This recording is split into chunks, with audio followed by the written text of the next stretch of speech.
twogera ku nkola eya Federo, twogera ku Federo eya Uganda yonna, so si ey'ekitundu ekimu. Eno egasse etya, ekola etya?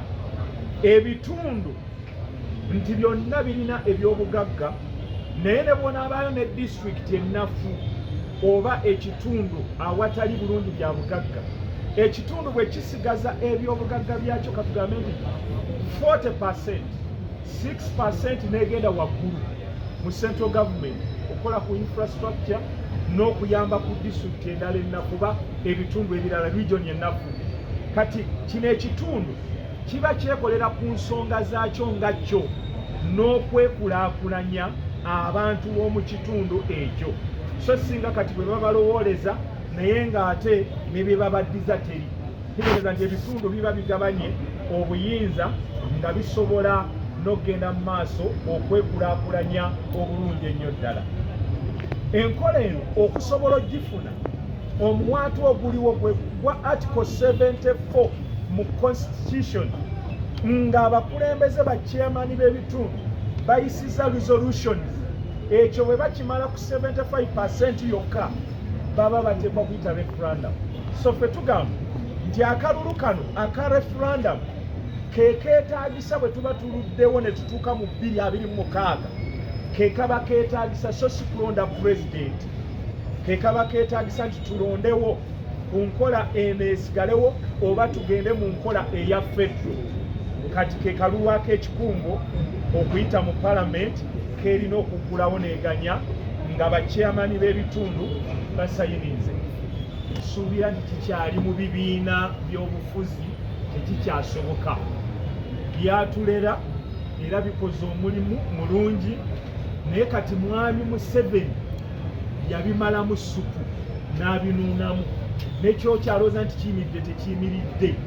Naye mbagambe wano baasala omusango ne bagamba ni UPC eri endala yentuufu bano baliwo mu bukyamu tebaavaawo, ne kati ogwa TPR bagusaze naye ojja kulanga bano basigaddewo. Kati FDC entuufu ne bwoga nti yesigaddewo, bali be baagala be bajja okusigala, kubanga gavumenti yeddiza obuyinza bwonna, ebibiina biri mu mikono gyayo. So ekyokuddamu be bantu bano abakungiddwa ebigenda okwenunula, kubanga bo teri agenda kusobola bagula na kubayimiriza, kubanga tojja kugula bannayuganda bonna bamalayo nga bwe baguza abalala. Ebibiina byonoonye, akoze kibi nnyo, naye tebikyadda ngulu kati we twogerera. Era okulonda kuno okujja bw'ogambye onaakozesa kibiina ekiruwa ekitannayulika, ekiruwa ekitannagulibwa, tojja kisangawo. So bwe twogera ku nkola eno eya Federo, twogera ku Federo eya Uganda yonna, ebitundu gye biteekebwamu byonna ne byefuga. Wano ng'omuzungu tannajja yasanga abantu beefuga Ankole, Sebbeyi, Busoga, Buganda n'abalala baayinanga obukulembeze bwabwe obwo obutonotono nga beekulembera. Kati eyo enkola gye twogerako eya Uganda yonna okuddayo okubanga abantu beekulembera, era eyo ereetera eggwanga okula nga tewali busosoze. Bino bye twogera ku mazima tuba tetwogera ku kusosola, nedda twogera nti eno yo gavumenti y'abaluganda, bako, mikwano, atali omwo toyingira, atali wamuda toyingira, osigala mwenna abalala muli bbali. Kati ekyo bannayuganda bakirabye ne bakikoowa, ne tugezaako okwekalakasa ne bigaana, ne tugezaako ebirala ne bigaana, akalulu ne kagaana bakabba buli mwaka.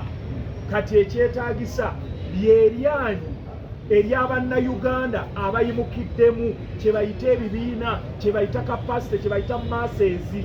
Yensonga lwaki tugenda munnayuganda ku munnayuganda, muntu ku muntu. Yensonga lwaki tuyise bano ababbi gye batuula, mu maka gye balererwa, mu mizikiti, mu makanisa gye babeera. Kati eyo bwe tuyitayo, abantu bano nabo batuyambeko, bannaddiini, abeesikirano bonna abo batuyambeko okulaba nga eggwanga linunulibwa. So yenjawulo eri mu kino nti olwaleero Mabirizi ne bw'omutta olwaleero ne bwogula gundi kino kiteekwa kgenda mu maaso kubanga mu bitundu eby'enjawulo yonna kiri mu kulya 10 by 10 buli omu abuulirako munne emabega ne waddayo omulala